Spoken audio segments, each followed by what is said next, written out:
आज म धेरै पछि घर गएँ। तिहारमा गएपछि अहिले नि हो एकैचोटि।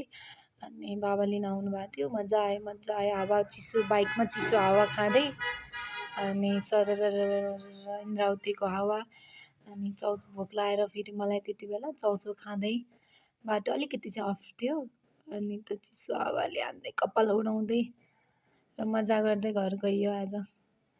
अनि